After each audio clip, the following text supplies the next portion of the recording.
Friends, good morning to all of you. We have the second session of cost sheet. Yesterday we see what is the meaning of cost and then the types of cost. Now I have given a chart of complete division of cost. I already sent you on a WhatsApp group. Okay, let's take one by one. First, the cost have divided into three parts. This is the fixed cost. Second one is the variable cost, and third one is the semi-variable cost. I have given the complete detail in the WhatsApp. Fixed cost. Normally, remember it is based on the timing. The fixed cost is called all expenses which is related to the time base. Say example, rent.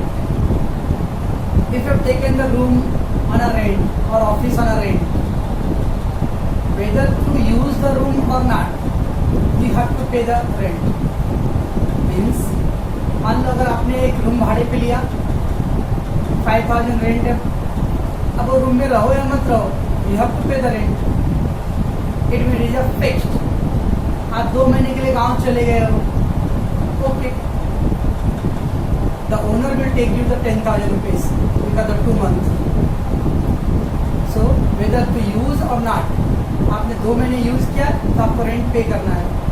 It is called about fixed cost. Fixed cost always based on the timing. It is not based on the use or usage. आप कितना use कर रहे हो मतलब नहीं. मैं class भाड़े पे ले लिया हूँ, 8,000 रुपये क्लास का देना है. आप क्लास 24 घंटा यूज करो तो भी 8,000 पे करना है. क्लास मत यूज करो तो भी आपको 8,000 पे करना है. So what is the meaning that it is based on the timing. It is not based on the production or utilization. आप कितना यूज कर रहे हो उससे मतलब नहीं. You have to pay. That is called fixed cost. So cost of first part is based on fixed cost, that is based on the timing. Okay. I have said it is clear that the fixed cost means any expenses which is related to the time based. One of the example is a rent. There is more example. I will see later. Don't worry. The first part of rent. Rent means it is a time based. Why time based? Just simple example. Take one rent room or office on a rent. Whether to use or not, you have to pay the rent. That is called fixed cost. Okay. Next is variable cost. Variable. It varies. Varies means change. The variable is a word of varies. Varies. It is a change. More you produce, more you have to pay. Less production, less pay. Say example, class. I have taken the class on a rent. अब देखो lockdown था 2 महीने 3 महीने से class बंद था. Still I have to pay the rent. तो class का रेंट तो देना था, लेकिन 3 महीने से अगर क्लास बंद है तो मेरा लाइट यूज नहीं हो रहा. तो लाइट बिल क्या है? Variable. No use of light, no you have to pay the bill.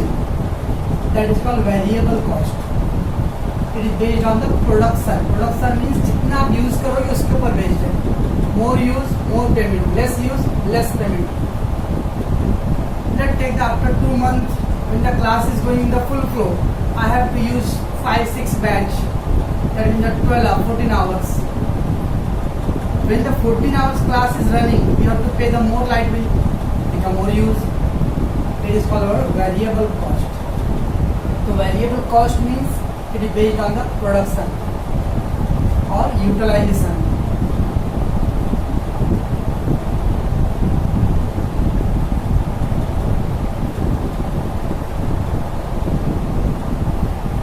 So that is electricity.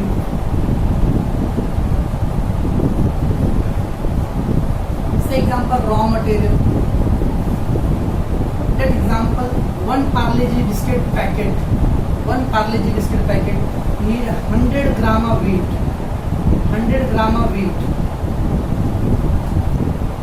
If one packet need 100 gram of wheat, then 10 packet, 10 into 100, that is 1000. Gram feet, 1000 packet से into 100 दो। सो मोर production रहेगा तो automatically raw material भी आपको ज़्यादा requirement होता है, that is called variable. So fix and variable में क्या फ़र्क है? Variable depending on the utilization, आप कितना यूज़ कर रहे हो उस पर डिपेंड करता है। मत यूज़ करो, no payment at all. But the fix cost is not based on the utilization, it is based on the timing. आप यूज़ करो या मत करो, you have to pay that. So that is a fixed and variable. Normally, timing, the rent, it is based on the time based, and rest of all electricity bill, raw material, it is a variable. Don't worry, we have a detailed list. And the last one is a semi-variable cost. Third one, semi-variable. Semi मतलब half. It means the partly fixed and partly variable. Semi-variable cost. It is called partly fixed and partly variable. Partly fixed, you know already, it is based on the timing, and partly variable, it is based on the production. So what will be that example I will give you? Auto rickshaw. Everybody use that auto rickshaw? Yes. Auto rickshaw, what is that charges?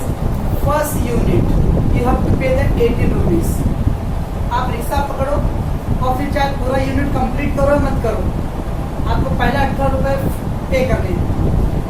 After that every unit के लिए 2-2 रुपये, हर एक unit के लिए 2-2 रुपये चालू हो। It mean the first से एग्जाम्पल, आपको कोई सामान दिया था और आप रिक्शे में बैठ गए, जैसे ही रिक्शे में बैठे उसके ही आपको नजर पड़ गया सामान के ऊपर, ऑटो वाले भाई रुक जाओ, भाई रुक जाओ, और आप क्या चले जाओगे? No, you have to pay the 80 rupees, whether you have to complete full 1 unit और द हाफ। 18 रुपये आपके पक गए, पूरे फिक्स पेमेंट करने हैं। तो पहला यूनिट के बाद जितना हर एक यूनिट होगा उसके लिए 2-2 रुपये और एक्स्ट्रा देना है। तो what is that? 18 rupees fix हो गए, that 18 rupees fix cost you have to pay, चाहे पूरा फुल यूज करो मत करो। देयर आफ्टर अगर मैं सेकेंड यूनिट यूज करूँगा तो 2 रुपये एक्स्ट्रा हो गए, फिर और यूनिट के 2 रुपये एक्स्ट्रा हो गए। That is called a variable. तो ये फिक्स और ये variable, that is called semi variable cost. One more example, अपना अजय भाई है, तो अजय भाई जॉब से आ रहे थे तो वहाँ पे आफ्टर में ढाबा था, उस पर लिखा था 50 रुपये का लंच का थाली, 50 रुपीज लंच थाली। अजय अच्छा है, 50 रुपये तो मस्त। अब 50 रुपये में लंच थाली तो उसने ऑर्डर कर दिया। अब उस ऑर्डर में 4 रोटी था, दाल चपाती और सब्जी और जो भी था। मैंने एग्जांपल दिया अजय का, तो अजय को 4 रोटी में क्या आएगा? उसने और ऑर्डर दिया, भाई 2 रोटी और दो। वेटर ने बोला साहब 2 रोटी का चार्ज लगे, लेकिन ये 50 रुपये में नहीं रहेगा। इट मीन्स 50 रुपीज पहला थाली का फिक्स, उसमें 4 रोटी दाल सब्जी सब था, लेकिन उसके अलग से 2 रोटी उसने और लिया, तो लिखा था एक्स्ट्रा रोटी लेना है तो 5 रुपये पर रोटी। अब 5 रुपये पर रोटी, तो अजय ने 2 रोटी और लिया, इसका मतलब 10 रुपये उसको और देना पड़ेगा। जब इधर 50 रुपीज तो पहले हो गए, वो फिक्स 1 थाली का, and there after 2 roti extra लिया तो 10 रुपये और, तो टोटल कितना हो गया? 60 रुपीज हो जाएगा। 50 plus 10, that is 60 rupees. So that 50। Secondly, अपने ही मान लो क्लास में एग्जाम्पल लेते हैं निशा का, जो गांव में है, निशा का एग्जाम्पल ले लेते हैं। तो निशा का हालत देख के लगता है कि कितना रोटी खाएगी, तो जिगानी गई थी वहाँ से, मन तो क्या खा लूँगा, तो इसने पूरा एक थाली ऑर्डर कर ली, लेकिन मुश्किल से 2 रोटी खाने के बाद उसका पेट भर गया। और उस थाली में 4 रोटी था 50 रुपए में, लेकिन वो 2 ही रोटी खाई और बाकी छोड़ दी। तो क्या बोलेगी आके, भाई साहब लो 25 रुपये तुम्हारा, मैंने 2 ही रोटी खाई? नो, आप पूरा थाली यूज करो या हाफ यूज करो, you have to pay the 50 rupees.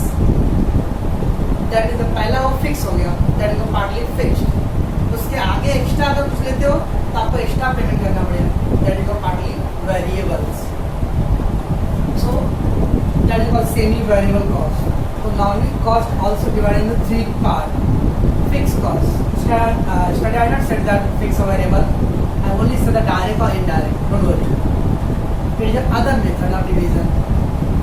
Fixed cost, variable cost, and semi-variable cost. I hope so. You are getting that. Fixed cost means simply time waste. कुछ नहीं आता मेरे को. एक एग्जांपल याद रखना रेंट का. वो भी नहीं समझता है. आप खुद सोचो, अगर रूम भाड़े पे आप ले लो, उसके बाद गाँव चले जाओ. अभी देख लो, लॉकडाउन चालू है, कुछ लोग गाँव चले गए, लेकिन सोच रहे कि यार दुकान या घर है, वो एग्रीमेंट बना 11 महीने का, तो कंटिन्यू है, आप रहो मत रहो, वो आपका रेंट पेमेंट करना ही पड़ेगा. That is called fixed. Variable, काम चले गए, ताला मार के, लाइट बिल, ऑल ऐसे रिलायंस भेजते रहता है, लेकिन फिर भी अगर लाइट नहीं यूज हो रहा है तो ऑब्वियसली उसका पेमेंट कम आएगा. That is called variable cost. And the same variable में partly fixed and partly variable. उसमें बेस्ट एग्जांपल आ जाए हमेशा का, तो थाली का एग्जांपल, ऑटो का एग्जांपल, ये सब सेमी वेरिएबल पार्ट्स. उसमें एक पहला फेज फिक्स रहता है, उसके आगे का पार्ट वेरिएबल्स. सो बच्चों, कॉस्ट का पहला 3 पार्ट क्या था? Fix cost, variable cost and semi variable cost. Fix cost time waste, ये याद रखना क्योंकि हमको सम में बाद में चाहिए रहेगा. वेरिएबल कॉस्ट प्रोडक्शन बेस्ड होता है, दैट इज अ यूटिलाइजेशन, कितना आपका यूज हो रहा है उसके ऊपर बेस्ड है. And semi variable cost is partly fix and partly variable. एक पहला फेज तक फिक्स रहेगा and there after it is varies. This the first method of division of fixed cost, variable cost and semi variable cost. इसका detail list आपके WhatsApp पे डाला हूँ. Okay, let's come to other part. The cost again divided into 2 part, direct cost and indirect cost.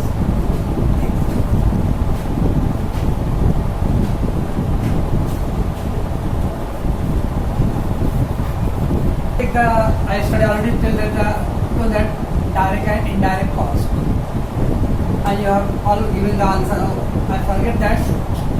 Congratulations to all. You have given the thorough answer. Thank you so much. Direct cost, there is a 3 part: direct material, direct wages, direct expenses. Already you know that. But now, अब ये नीचे कुछ लिखा हो detail, ये very very important है. SY BCom में आपने मैनेजमेंट चैप्टर किया, वर्टिकल स्टेटमेंट, तो बहुत सारे ब्रेकअप करने पड़ता था, एक्सपेंसेस स्प्लिट करना पड़ता था. वैसे यहाँ पर भी अपने वैसा नॉलेज होना चाहिए. Without that knowledge you can't solve the sum. So first take the direct material. Direct material that is raw material purchase. Whatever the raw material purchase, raw material बारे में कल बोल चुका हूँ. तो raw material purchase including the carriage inward. FYJC से आप पढ़ रहे हो carriage inward and freight inward. Carriage inward road transport charges and freight inward railway transport charges. तो रॉ मटेरियल को अगर वाया रोडवेज ला रहे हो दैट इज कैरेज, तो it is a part of direct material. Via railway ला रहे हो that is a freight inward. Inward and outward, किसी मालूम है इनवर्ड एंड आउटवर्ड? जब मटेरियल हम लोग बाहर से फैक्ट्री के लिए इनसाइड लेके आते हैं, that is inward, it's coming in. तो मटेरियल बाहर से ला रहे हो आप, इट्स कॉल्ड इनवर्ड.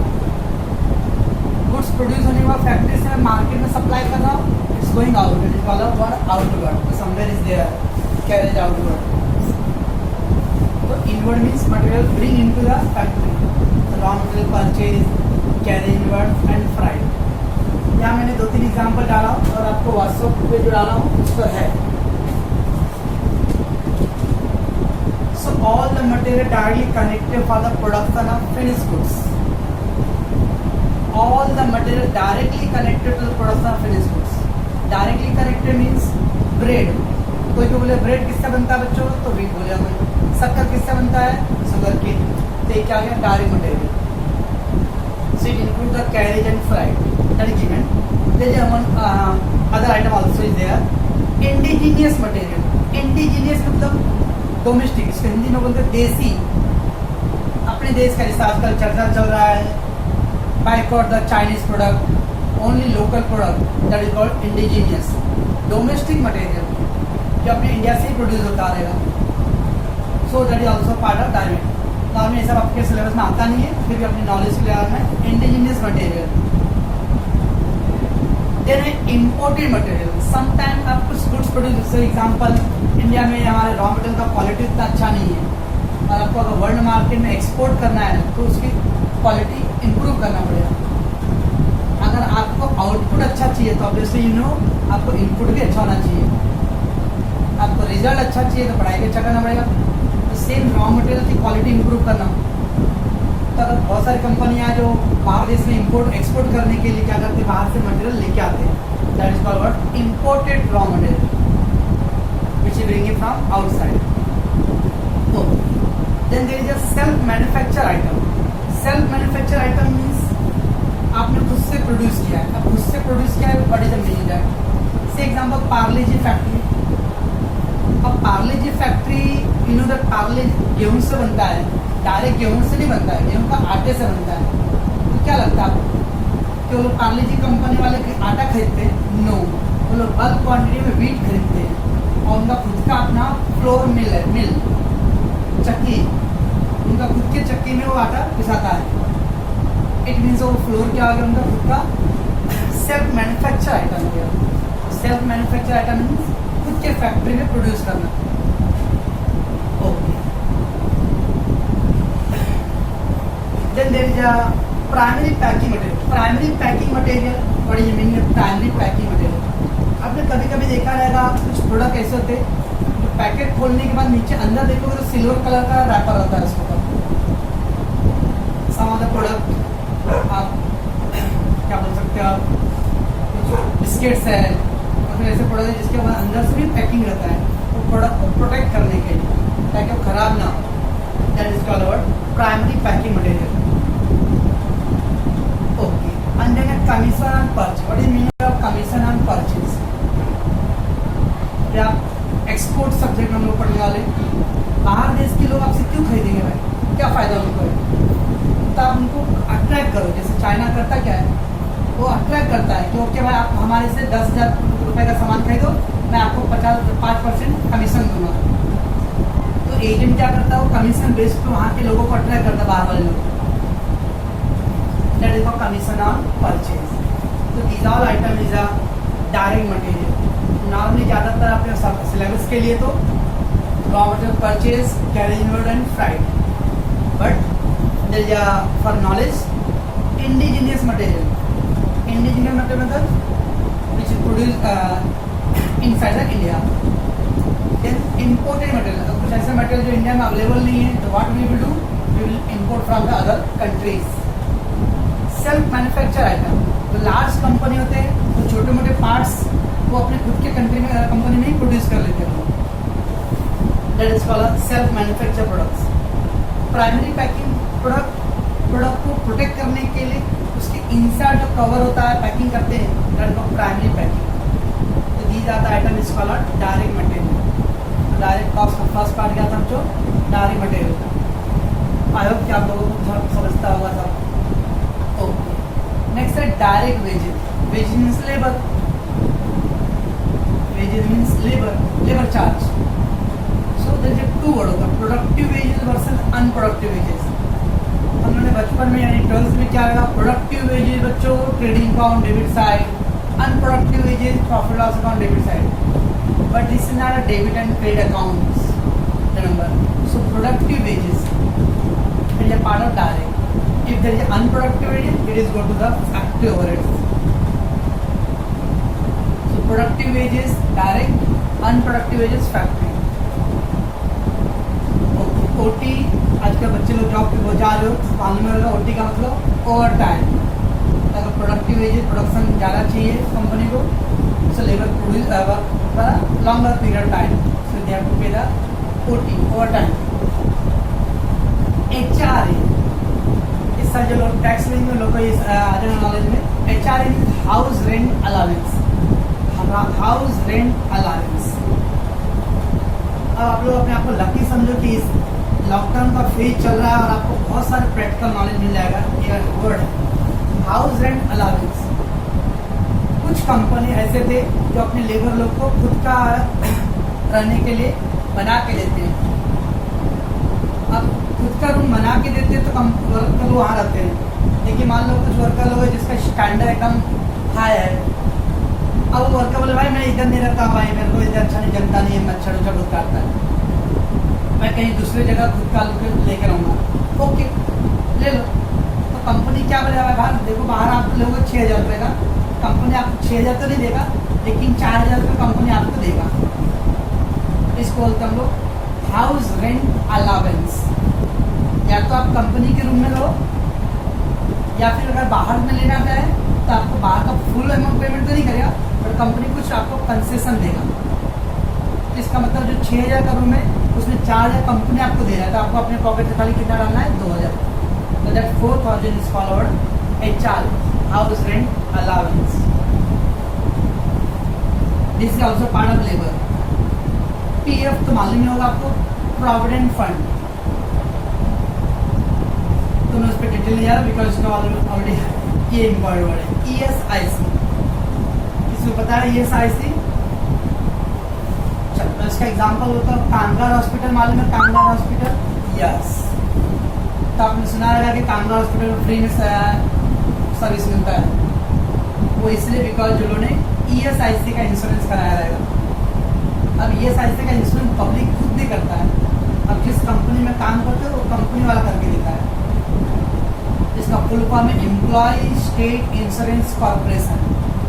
मैं लिख के दिया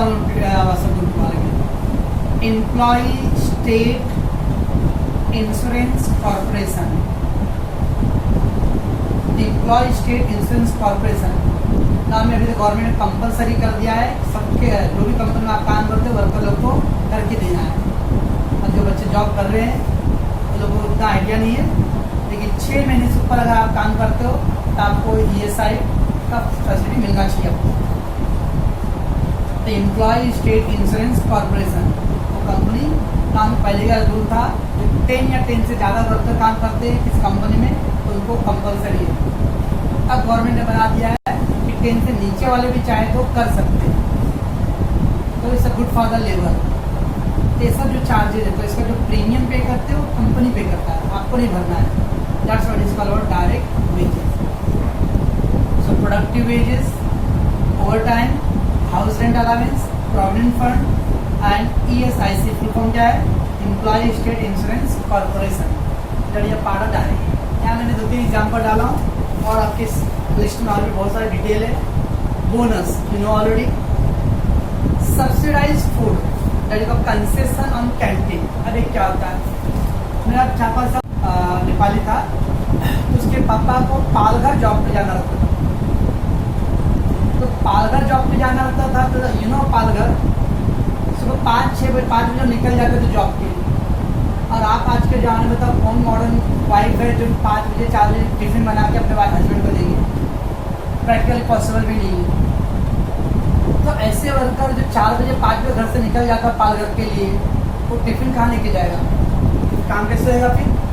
तो कंपनी बोलता ठीक है हमारा कैंटीन में, अब कैंटीन में कोई चीज़ 10 रुपये का है, आपको मैं 20% कंसेशन दे दूँगा। इसका मतलब 10 रुपये का सामान आपको 8 रुपये मिल जाएगा, तो 2 रुपये आपको फायदा हो गया। इसको वर्ड बोलते हैं सब्सिडीज। तो कैंटीन आपको 2 रुपये कम में देगा, तो कैंटीन को लॉस है, वो कैंटीन को 2 रुपये कौन देगा? कंपनी प्रोवाइड करता है। That is called subsidies item. तो सब्सिडाइज फूड, सब्सिडाइज मतलब concessional food. Paid leave, already know the paid leave क्या होता है? पापा से पूछना, पहले 10 साल 15 साल पहले काम करते थे, संडे हो या मंडे, जैसे डालू आता है संडे हो या मंडे रोज का वनडे, वैसे ही बेचारे पापा अगर 30 दिन जाएंगे जॉब पे तो 30 दिन का पगार मिलता है। 4 दिन छुट्टी कर ले तो कल 26 दिन का मिलता है। 24 दिन काम किए तो कल 24 दिन का मिलता है। लेकिन अब 4 संडे छुट्टी कर लो, 26 दिन ही काम करो तो भी पगार कितना मिलता है? 30 दिन का। इसका तो 4 संडे का ही पेमेंट आपको हो रहा है। That is called paid leave. Paid leave मतलब छुट्टी है फिर भी उसका पगार चालू है। Okay, then children education allowance. Children education allowance, बच्चों के पढ़ाई का खर्चा कंपनी उठा रहा है। That is called as wages की पार्ट। क्यों ऐसा वेजेस पढ़ना आएगा? क्योंकि कंपनी किसको देता है? अपने लेबर लोग को देता है, दैट्स कॉल्ड वेजेस। ओके बच्चों, ये था क्या? Direct wages. Now the third part is the direct expense. Direct expense means the simple word thing that without that item you cannot produce the goods. पहला है chargeable expense. Chargeable expense just like अ direct material. जैसे कि bread बनाना था तो आपने सुना baking powder, तो baking powder जो पार्ट ऑफ डायरेक्ट एक्सपेंस है, it is called chargeable expense. क्या लगता है गन्ने की फैक्ट्री में गन्ने को पीसते हैं और डायरेक्ट शुगर बन जाता है? ऐसा रहेगा तो हम लोग भी जाके मुंबई वाले तो गन्ने का जूस लेके आओ, घर में बना नहीं सकता, नहीं बनेगा। इसका मतलब वो जूस के अंदर कुछ और भी मिलाना पड़ता रहेगा, तो जो मिलाते हुए ये सब आइटम क्या है? चार्जेबल एक्सपेंस है। देन है know how expense. Know how मतलब टेक्नोलॉजी, नो मतलब नॉलेज, तो technology that is our software. तो कुछ कंपनी जहाँ पे टेक्नोलॉजी चाहिए प्रोडक्शन करने के लिए फैक्ट्री में, तो that is called hardware and software knowledge, so technology. Then drawing expense. I know the drawing, जैसे बोला था आपके दिमाग में क्या आ रहेगा? बचपन वाला ड्राइंग, पैसे विड्रॉ करने वाला ड्राइंग्स।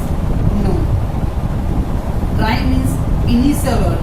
कोई भी काम करने के पहले प्लानिंग करना पड़ता है, पेपर वर्क, प्रोडक्ट का डिज़ाइन बनाना पड़ता है, उसके लिए अलग से इंजीनियर होते हैं।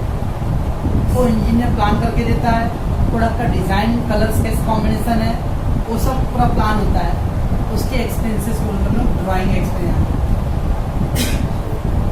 तो ड्राइंग मीन्स वो बचपन वाला ड्राइंग नहीं, drawing means planning and designing work करने के लिए जो इंजीनियर्स है सेपरेटली। अब सर ये डायरेक्ट क्यों डाले हो? तो आप सोचो, बिना प्लानिंग किए क्या प्रोडक्शन रहेगा? बिना डिजाइन प्रोडक्ट बनाए प्रोडक्शन नहीं। तो that's why it is directly connected to the product. Then है sub contracting expense. Sub contracting, sub मतलब part, main contract and sub contract. Like example ले लो कॉलेज का। अब कॉलेज का काम है एजुकेशन प्रोवाइड करना, ये मेन एक्टिविटी है। लेकिन आज बताओ मेरे को कौन सा कॉलेज है बिना कैंटीन का? सालवाड़ का छोड़ के। तो canteen facility, watchman, guard facility. आजकल तो बहुत सारे कॉलेज में बुक सेंटर भी होते हैं, तो अभी कैंटीन, वॉचमैन, इसके अलावा भी बहुत सारे बड़े बड़े हाई फाई कॉलेज में तो पार्किंग के लिए भी बना हुआ आजकल तो अलग से। तो जो पार्किंग है, वॉचमैन है, कैंटीन, क्या लगता है कि पार्किंग की तरफ कोई सर खड़े रहते वहाँ पे? नो, इसका तो कॉलेज अथॉरिटी ने क्या किया, इस सब किसी और को अलॉट कर दिया है। That is called sub contract. Main contract, main contract हमारा क्या है? Education with the college and student के बीच। अब एक कैंटीन फैसिलिटी, अब कैंटीन में अगर कुछ खाना खराब मिल रहा है, you can't go to the principal, sir canteen खराब है। ऑल्दो ज़्यादा इशू है तो आप मैनेजमेंट में कंप्लेन कर सकते हो, लेकिन प्रिंसिपल को जाके सीधे नहीं बोलेंगे कैंटीन का खाना खराब है। That is called sub contract. Same example hospital. Hospital का मेन वर्क क्या होता है? मेडिकल, बट स्टिल वहाँ पे भी कैंटीन है, पार्किंग है, वॉचमैन है, एक्सेट्रा। ये सब है sub contracting expenses. And license fee for special order. अब मान लो अगर कोई आपने प्लान किया कोई काम करने के लिए, उसके लिए स्पेशल मटेरियल चाहिए, और मटेरियल इंडिया में नहीं है। अब इंडिया में नहीं तो क्या करना पड़ेगा बच्चों? इम्पोर्ट करना पड़ेगा बाहर से। बट एग्जाम्पल ले लो, जैसे अभी चल रहा है, इंडिया ने चाइना के प्रोडक्ट पे, एग्जाम्पल चाइना के प्रोडक्ट पे हम लोगों ने बैन कर दिया है, प्रतिबंध लगा दिया कि चाइना से प्रोडक्ट नहीं आएगा। लेकिन मान लो हमको प्रोडक्ट बनाने के लिए जो आइटम चाहिए वो चाइना में ही मिलता है, दुनिया में किसी जगह ही नहीं होता। अब उसके बिना पॉसिबल ही नहीं, लेकिन गवर्नमेंट तो उसको बैन कर दिया, तो आएगा कैसे? तो गवर्नमेंट को आप कन्विंस करो कि देखो भाई हम वो सामान लाएंगे तो बनाएंगे, बना के हम लोग क्या करेंगे? एक्सपोर्ट करेंगे, और एक्सपोर्ट करने पे क्या होगा? हमारा रेवेन्यू बढ़ेगा, फायदा होगा इंडिया को। गवर्नमेंट अगर लगता है कि ये हाँ इससे अपने इंडिया को फायदा होगा, तो गवर्नमेंट आपको स्पेशल ऑर्डर के लिए लाइसेंस देगा। ये परमानेंट सबके लिए नहीं होगा, आपको स्पेशल लाइसेंस मिलेगा। ठीक है, आपको मैं कंसेशन देता हूँ कि लेके आओ जाओ। That is called license fee for special order.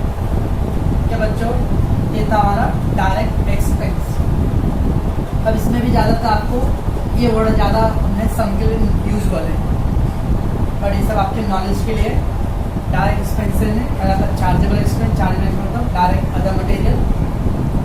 No मतलब technology. Drawing means that drawing पैसे भी ड्रॉ किया पर्सन इसके। ड्राइंग मीन्स यहाँ पे प्लानिंग है, डिजाइनिंग का चार्ज। सब कॉन्ट्रैक्टिंग एक्सपेंस मेन एक्टिविटी के अलावा जो कैंटीन है, वॉचमैन है, पार्किंग है, other activities that is called sub contract expense and the licence fee for special order. So these are the items called direct cost. There is one some other item. Hire charges for tools. Hire charges कुछ machine है, जैसे अभी चलो bullet train बन रहा है। अब bullet train बन रहा है या जो मेट्रो ट्रेन बन रही है, उसकी कुछ मशीन है जहाँ पे ड्रिल करने की मशीन चाहिए। अब वो मशीन हमारे पास नहीं है, तो दो ऑप्शन है। सब खरीद लो। आप कॉमर्स पढ़ रहे हो तो कॉमर्स ना लाने। अगर मैं मशीन में को रोज यूज है, रेगुलर यूज है, तब तो खरीदूंगा। खाली एक दिन यूज करना है तो खरीद लो, और खरीद के बाद में फिर भंगार की तरह सड़ने दो, क्या फ़ायदा। तो क्या करेंगे हम लोग, अगर आपको एक दिन के यूज़ के लिए चाहिए तो क्या करेंगे, उसको रेंट पे ले लेंगे। परमानेंट रेगुलर यूज़ करना है तो क्या करेंगे, उसको खरीदेंगे। That is called hire charges for tool. Hire मतलब भाड़े पे, rent. Charge of the tools.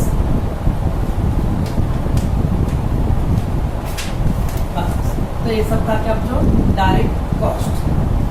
सो अब now we have taken the material, direct wages, direct expense. I hope so you get the thorough idea about the direct cost. इस तरह आपको knowledge होनी चाहिए। कल मैं क्वेश्चन पर्सनली पूछूंगा, what is the part of direct material. You have to say the purchase of raw material, carriage, freight और जो डिटेल है उधर है। What is the direct expense, give example. Chargeable expense, how how expense, drawing expenses, etc. तो ये हो गया direct cost. चलो चलिए हम आगे फिर indirect cost. Direct versus indirect. Direct means it is directly connected to the production. Indirect supported. अब तो 11th में हम लोगों ने ओसी क्या लगा, trade divided into commerce divided into trade and aids to trade. So what is the aids to trade? Which help the trade. Trade को push करने के लिए, सपोर्ट करने के लिए। सेम थिंग डायरेक्ट कॉस्ट को सपोर्ट करने के लिए we need some other thing that is called indirect cost. It's a supported item. Supported item that is called indirect cost. Then we have a 3 part. Factory overheads. तो overheads मतलब expense. Factory overheads, office and administrative overheads, and then selling and distribution overheads. Now factory overheads, first is consumables. Again chargeable expense और consumable, अगर मैं as a student बोलूँ तो दोनों same ही है। Consumable मतलब ये होता है स्मॉल पार्ट्स, छोटे मोटे आइटम। यहाँ पे भी है, बट टेक्निकली चार्जेबल वर्ड को यूज किया है डायरेक्ट एक्सपेंस में, और कंज्यूमेबल वर्ड को यूज किया है फैक्ट्री ओवरहेड में। कंज्यूमेबल का स्मॉल पार्ट्स। रिमेंबर फैक्ट्री है, so all item which is related to factory वो सब इधर पे आएगा factory overhead. So depreciation on plant, depreciation on machinery, repair of plant, repair of machinery. Machine कहाँ पे यूज होता है, ऑफिस में, फैक्ट्री में, ऑब्वियसली फैक्ट्री में। So all depreciation and depreciation repair of plant and machine will go to the factory. You see the depreciation word here, three place. So next year, how to forget differentiate that? So plant and machinery. If the plant and machinery used in the office, so we will write in the office administration. But plant and machinery कहाँ पे use होता है, factory में। That's why उसका depreciation repair कहाँ जाएगा, factory overheads. Productive wages, main activities से related है। अनप्रोडक्टिव मतलब सपोर्टेड एक्टिविटीज, कुछ ऐसे काम है जो रोज नहीं होते। जैसे एग्जांपल, मशीन खराब हो गया, मशीन खराब हो गया तो आप किसी मैकेनिक को बुला के लेके आए, तो आपका काम बना के दे दिया। अब वो मैकेनिक का रोज का काम नहीं है, कभी कभार रेयर है, इसलिए उसको वर्ड बोलेंगे सर वेजेज लिखो ना, नो वेजेज डायरेक्ट वेजेज तब बोलेंगे जब वो रेगुलर वर्क करता है हमारा कंपनी में। जब रेयर वर्क करता है तो उसको वर्ड यूज करता हूँ अनप्रोडक्टिव वेजेज। और ये सब तो आपको मालूम है ट्रेडिंग वर्ड में पावर एंड फ्यूल, इलेक्ट्रिसिटी चाहिए, डीजल चाहिए, पेट्रोल चाहिए, और भी डिटेल है यहाँ पे heating and lighting, coal and Coke.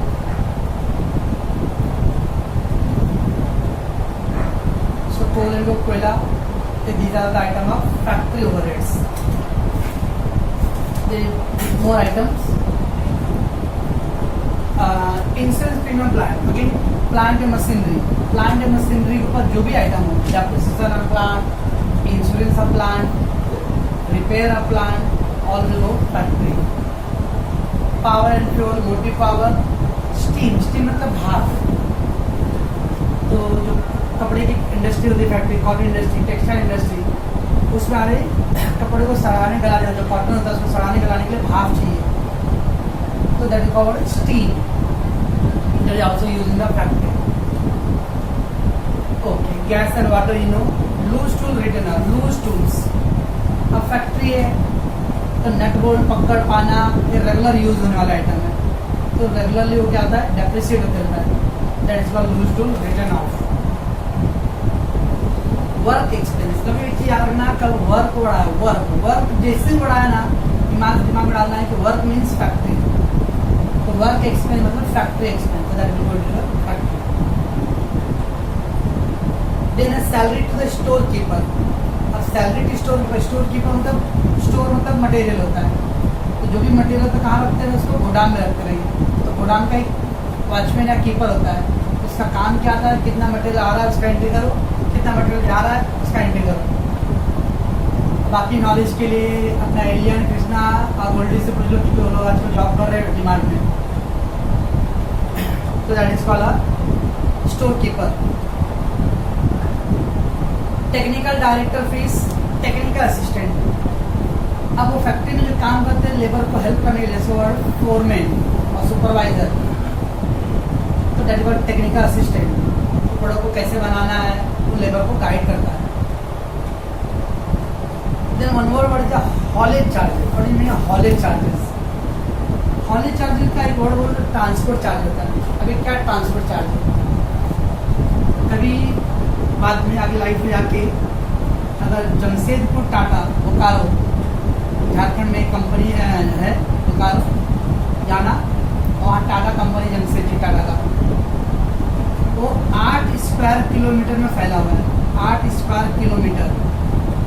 अंधेरी, बेलेपार्ले, साकीना का पंजाब तो 8 स्क्वायर किलोमीटर। अब इतने बड़े में इंडस्ट्री फैला हुआ है पूरा। अब सोचा 8 किलोमीटर, इसका तो पाइपलाइन बेलेपार्ले, अंधेरी और साकीना का, यहाँ से अगर उसको कंपनी में जाना है तो क्या पैदल जाएगा? तो अंदर भी गाड़ी मोटर होता है। जैसे एयरपोर्ट में ये रेलवे स्टेशन की तरह नहीं कि स्टेशन पर ट्रेन खड़ा था घुस जाओ अंदर, एयरपोर्ट में अंदर घुसने के बाद वहाँ से बस से या अदर ट्रांसपोर्ट से आपको प्लेन तक लेके जाना पड़ता है, इंटरनल ट्रांसपोर्ट, उसको वर्ड बोलते हैं हॉलेज चार्जेस।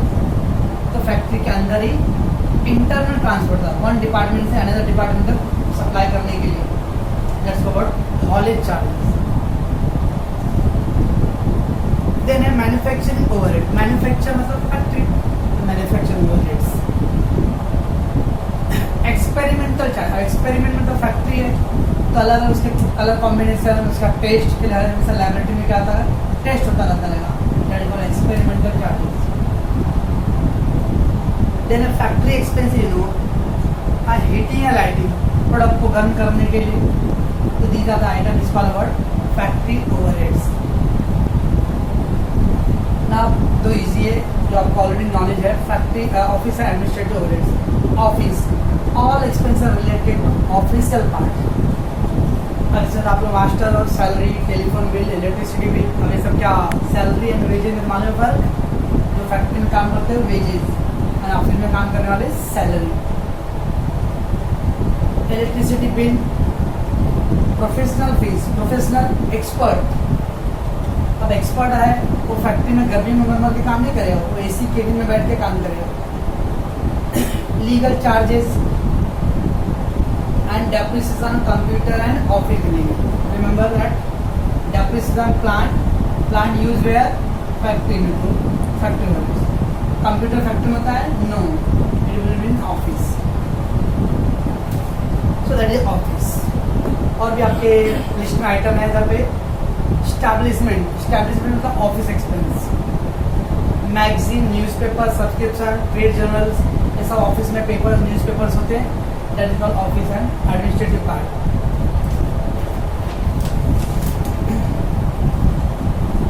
देन कन्वेंस मतलब ट्रांसपोर्ट। अब ट्रांसपोर्ट मतलब सपोज कोई बच्चा काम करता है ऑफिस में, कंपनी में जाके बोला है भाई जाके बैंक में जाके चेक डिपॉजिट कर दो, बोले अच्छा इतना धूप में कौन जाएगा, मैं रिक्शा से जाऊँगा। तो जो ट्रांसपोर्ट चार्जेज है that is called conveyance. Director कहाँ पे काम करेगा, ऑफिस में। पोस्टेज प्रिंटिंग आपको मालूम है सर, एक नया इम्पोर्टेंट वर्ड है Y2K एक्सपेंस। और Y2 को स्प्लिट करोगे ना तो Y means year, two you know, K मतलब 1000 रोमन वर्ड है। ईयर 2000, अभी क्या है ईयर 2000 एक्सपेंसेस, थोड़ा आपको नॉलेज के लिए। हम लोग को डेट लिखने का कैसा आदत है, 2019 तो हम लोग 19 लिखते हैं, 18, 17 ऐसा लिखने का आदत है। जब ऐसा लिखने का आदत है तो आप सोचो थोड़ा, जब 1999 और जब 2000 आ रहेगा तो कैसे लिखे देंगे। 99 को तो हम लिख दिए 99, लेकिन 2000 तो 00। जब हमने 00 उस टाइम लिखा था ना, इन 31 दिसंबर की पार्टी होने के बाद 31 दिसंबर 99 को रात को 12 बजे, 12 बजे के बाद 12 बजकर बोल सकते हो 1 सेकेंड पे क्या हो गया रहेगा, 2000 आ गया रहेगा। तो क्या लगता है, हम लोग नाइट पार्टी मना रहे हैं, पूरी दुनिया कंपनी में बंद नहीं किया रहेगा, कंपनी चालू था। तो जब कंपनी में जब 00 लिखी ना 2000 के लिए, तो कंप्यूटर पूरे वर्ल्ड का कुछ सेकेंड के लिए हैंग हो गया था, एक्सेप्ट ही नहीं हो रहा था 00 तो 2000 के लिए। सो व्हाट टू डू, उस टाइम आया एक सॉफ्टवेयर आया था, उसको ही बोलते हैं हम लोग Y2K एक्सपेंस, ईयर 2000 एक्सपेंस। तो एक इंजीनियर ने वो सॉफ्टवेयर एडजस्ट किया था ताकि वो 00 को एडजस्ट कर सके, and that's why the Y2K expense होता है। तो कुछ ऑफिस में वो एक्सपेंस निकालता है, that is office and administrative. I have to understand that year 2000 expense, year 2000 expense मतलब दैट इज एक सॉफ्टवेयर का। अब वो सॉफ्टवेयर है सर, तो आप इधर लिखो ना सॉफ्टवेयर कहीं, तो आपने बोला था नो हाउ में, तो मैंने इसलिए बोला क्योंकि रेगुलर नहीं है। अभी ईयर 2000 में ऐसा हुआ, अब कब होगा ऐसा, 3000 ईयर में होगा, तो 1000 साल के बाद वो एक्सपेंस वापस आएगा। So that is not a regular item, that's what is the official item है। ये था Y2K, ये सब हो गए office administrative overheads. Now selling and distribution, sales से रिलेटेड, मार्केटिंग से रिलेटेड। तो सेल्समैन सैलरी, सेल्समैन कमीशन, बहुत सारे सेल्समैन होते जो प्रोडक्ट बेचते हैं भाई, उस पर कमीशन लेते हैं, सैलरी पे बेस्ड होते हैं। डिलीवरी वैन का काम क्या है, सामान को डिलीवर करना, पहुंचाना, उसका depreciation charge. Insurance of delivery van, ये सब है सेलिंग एंड डिस्ट्रीब्यूशन पार्ट। पहले मैं बोला था carry inward versus carry outward. Inward material को इनसाइड आना, एंड फिनिश गुड को मार्केट सप्लाई दर्शन कैरी आउटवर्ड। देन है bad debts, already know that why the bad debts part of selling distribution, क्योंकि आप सेल कर रहे हो, कस्टमर लेके भाग गया, it's related to sales. Then there is some difficult word is there. Commission to the foreign buyer. Commission to foreign buyer. What is the meaning? Commission foreign buyer मतलब बाहर के लोगों को आप अट्रैक्ट कर रहे हो कि हमारा सामान आप खरीदो, और you are giving some commission और एक्स्ट्रा इंसेंटिव, उसको बोलते हैं commission to the foreign buyer. Then है कॉस्ट ऑफ कैटलॉग। कैटलॉग होता है, आप होटल में आते हो तो क्या होते हो, मेन्यू कार्ड भाई, तो मेन्यू कार्ड बुक देता है आपको, क्या आता है, वो प्रोडक्ट का डिटेल, प्राइस और कहीं कहीं तो उसका फोटो भी चिपका होता है, that is called catalogue. Brand ambassador expense, brand ambassador जो प्रोडक्ट को प्रमोट करते हैं, और प्रोडक्ट को जो प्रमोट करते हैं मीन्स अपने सारे हीरो भाई, जैसे लक्स साबुन आता है तो सारे फिल्म स्टार हीरो हीरोइन का नाम आ जाता है, वो प्रोडक्ट को प्रमोट करते हैं।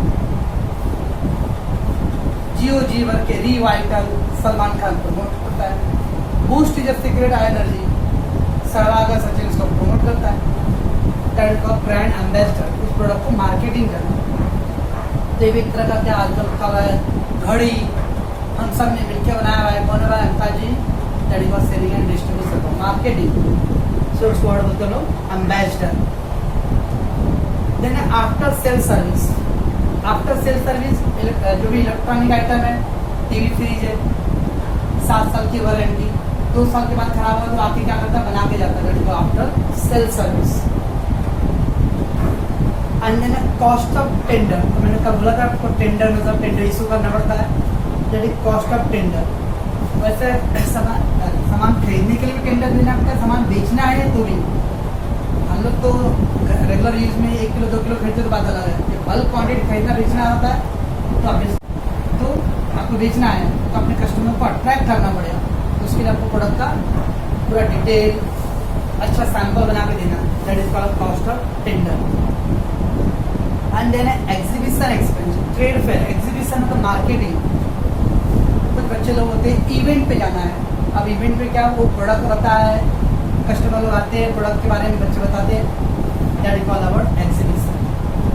ये सब था बच्चों selling and distribution overheads. So I hope so indirect expense cost के जो 3 पार्ट्स है दैट इज क्लियर। सो ये था पूरा detail regarding the cost division. First ऊपर था fixed, variable and semi, and then there is direct versus indirect. Direct divided into 3 part, direct material wages and expenses, और indirect factory overhead, office and sale. उम्मीद है कि आपको एक समझ में आ गया रहेगा। अगर कोई वर्ड का मीनिंग डाउटफुल रहेगा तो आपको प्लीज़ मुझे व्हाट्सएप पे मैसेज करना।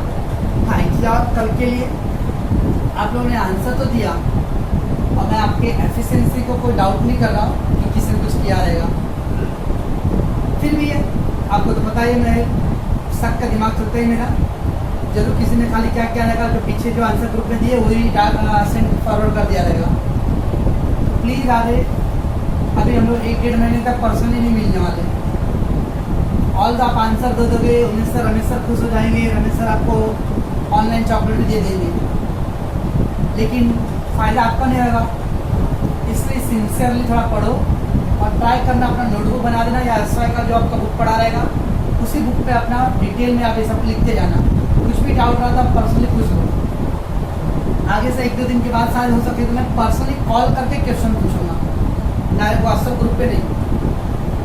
ग्रुप पे क्या होगा कि 20 बच्चे हैं, 20 बच्चे में जरूरी नहीं कि सारे के सारे बच्चे एकदम एफिशिएंटली आंसर देंगे।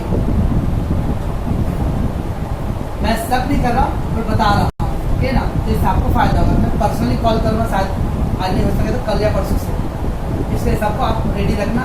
हाँ, डाउट रहा आपको वो क्वेश्चन आप व्हाट्सएप पे मुझे भेज देना, बट क्वेश्चन आंसर मैं शायद आपको पर्सनली पूछूंगा, ठीक है ना। ओके बच्चों, टेक केयर।